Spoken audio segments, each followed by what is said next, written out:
नीट paper फुटी प्रकरणी आताची सर्वात मोठी बातमी समोर येते आहे। नीट पेपर फुटीचे धागेदोरे आता थेट लातूर पर्यंत पोहोचलेत। नांदेडच्या एटीएस पथकाने लातूरच्या 2 शिक्षकांना ताब्यात घेतलाय। संजय तुकाराम जाधव आणि जलील उमरखा पठाण हे 2 पीएचडी धारक आरोपी जिल्हा परिषद शिक्षक आहेत आणि ते शिक्षक असले तरी लातूरमध्ये ते खासगी क्लासेस देखील घेतात। रात्री उशिरा एटीएसने छापेमारी करत त्यांना ताब्यात घेतलाय। तर एटीएस अधिकाऱ्यांकडून ही चौकशी सुरू आहे। तर याचा आढावा घेतला आमचे प्रतिनिधी वैभव बालकुंदे यांनी। पाहूया।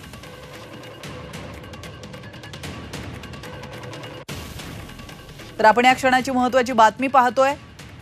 नीट पेपर फुटी प्रकरणी सगळ्यात मोठी बातमी, नीट पेपर फुटीचे धागेदोरे आता थेट लातूर पर्यंत पोहोचल्याचं पाहायला मिळतंय। नांदेडच्या एटीएस पथकाने लातूरच्या 2 शिक्षकांना ताब्यात घेतलंय। संजय तुकाराम जाधव आणि जलील उमरखा पठाण असं या शिक्षकांचं नाव आहे।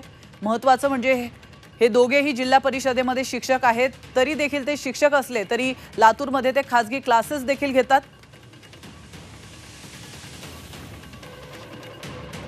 तर नांदेडमधून आढावा घेतला आमचे प्रतिनिधी सतीश मोहिते यांनी। पाहूया। देशभर गाजत असलेल्या नीटच्या पेपरफुटी प्रकरणात काल नांदेड एटीएसनं लातूरमधून दोघांना ताब्यात घेतलं आणि त्यांची दिवसभर चौकशी केल्याने एकच खळबळ उडालेली आहे।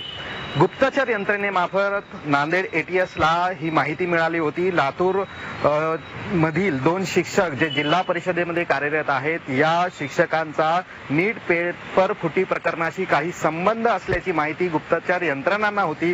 गुप्तचर यंत्रणांनी तर आपण नांदेडच्या एटीएस कार्यालयाच्या बाहेर आहोत। नांदेडच्या एटीएस कार्यालयामध्ये अजून सकाळपासून कुठल्याही आरोपीला आणण्यात आलेलं नाही। नांदेड एटीएसचे जे आपले सूत्र आहेत त्यांनीही सांगितलेलं आहे की कुठलाही आरोपी नांदेडला आणलेला नाही, ताब्यात घेतलेला नाही। सध्या परिस्थितीत नांदेड एटीएसच्या कार्यालयात काही अधिकारी बसलेले आहेत, मात्र आरोपी त्यांच्या ताब्यात नाही अशी एकंदर परिस्थिती आहे। सतीश मोहिते, झी 24 तास, नांदेड।